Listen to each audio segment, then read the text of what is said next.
gonna open up to you. And this is something that's incredibly hard for me to do.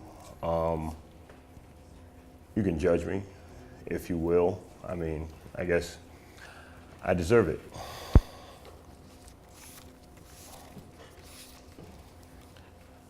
This is the music that I listened to growing up. Fuck bitches, get money. Money over bitches. Bitches ain't shit, but hoes and tricks. Pimps up, hoes down.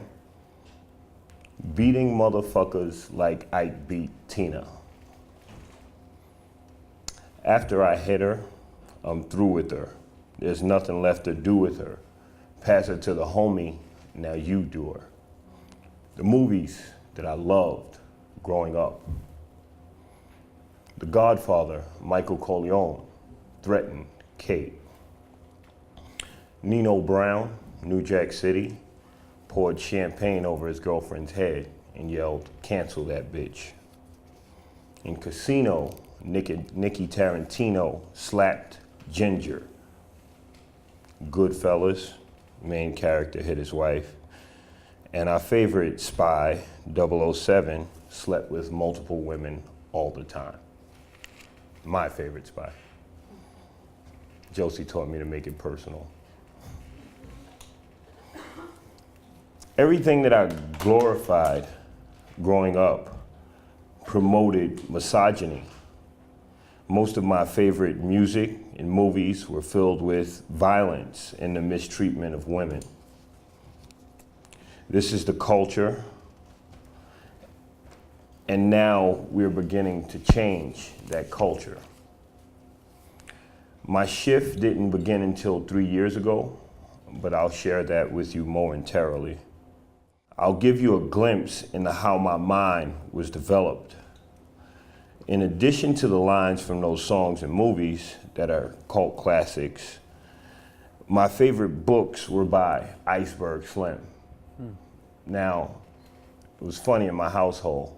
My family gave my sister books and they gave me a basketball, right? So I finally found something that I like to read, and it happened to be Iceberg Slim, perhaps the most infamous pimp of all times. And he talked about treating women like less than animals. And I read. I never liked reading. I just read and I read. And he talked about beating women with coat hangers. And his behaviors and his demeanor is a constant theme in rap music. I'm sorry, you'll just bear with me. Misogyny and violence against women has been handed down generation to generation. It's like a third generation cop or a third generation gangbanger. Although my dad never hit my mom, I saw relatives who I loved dearly beat their wives. Violence against women is cultural and it extends back thousands of years. I make no excuses for my actions, and I acknowledge the circumstances around my actions. Hitting a woman is a choice. Belittling and berating women, these are all choices that I made. Today, I was talking to a hard-working brother on a train, a family man. In fact, he was on his way to pick up his infant from daycare, and he expressed to me how the child is 3, and this is the first time he's been separated from the baby. Growing up with brothers that I grew up with, we don't talk like that. So that was something unique and kind of shows how we're progressing.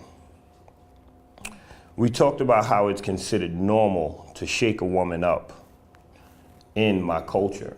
And that's black men who grew up, with that keep it real mentality, sports, bravado, gotta stay hard.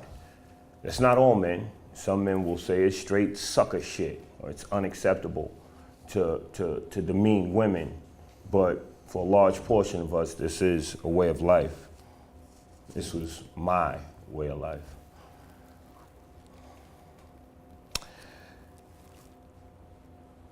Hitting a woman was okay as long as it was justified. by her cheating on you or her disrespecting you in some sort of way. I scratched this out, but I'll bring it up. A thing that we would say was, talk like a man, get beat like a man. It's fucked up, but that was the reality. I'm here to tell you that the way I grew up and what I promoted was wrong. It was all wrong. I was told by one of the smartest women in the country that if you feel you need to hit a woman, then you need to let her be free of you. But that's not how my love worked. My love was toxic. My love was controlling. My love was terrifying. My love was not actually love at all. I would make excuses for screaming and yelling.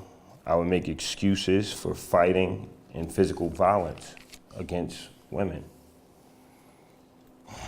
I would make arguments even after I began this transformation, but there are no excuses. You know what you're doing. You're doing it. It's toxic. And if you're toxic, then you need to step away so that she can be free of you.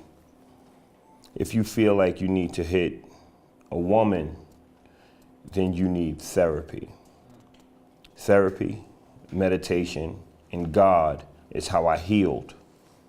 The problem was that I was a man who was an all-American athlete. I had tons of women.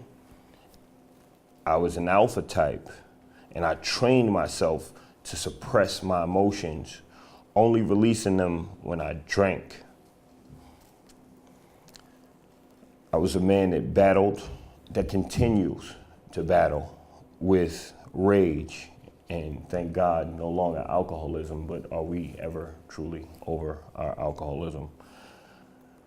I always had to keep it real. I was too real for therapy.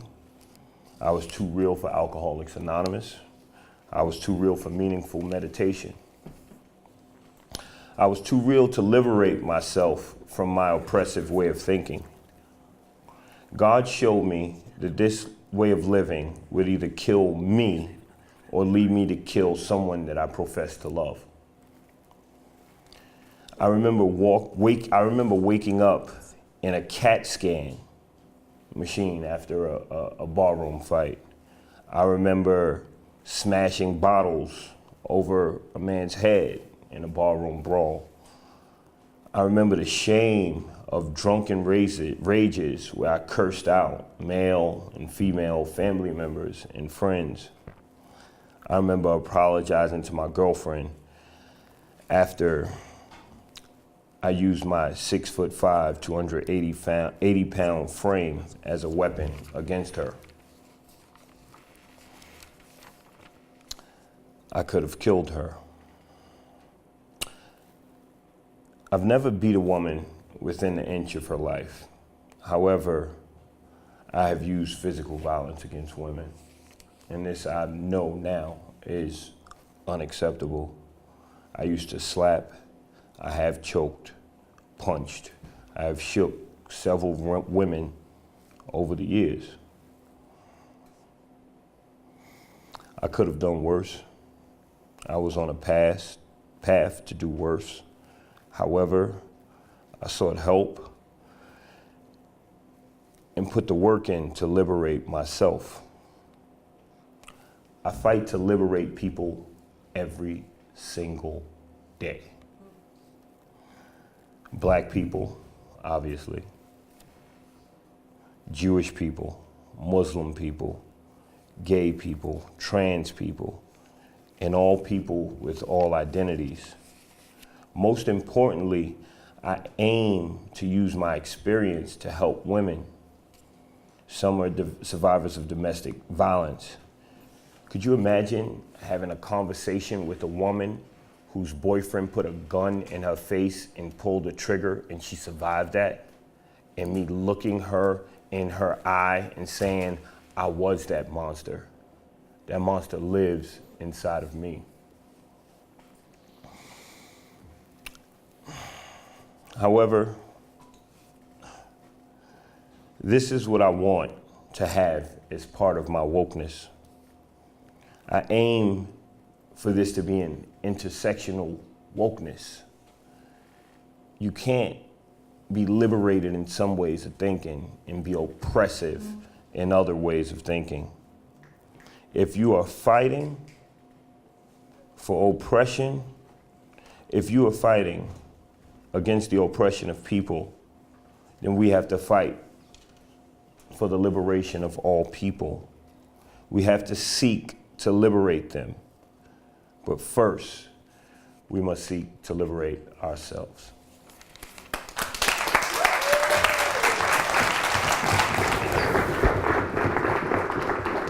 That's great. Thank you. So nice.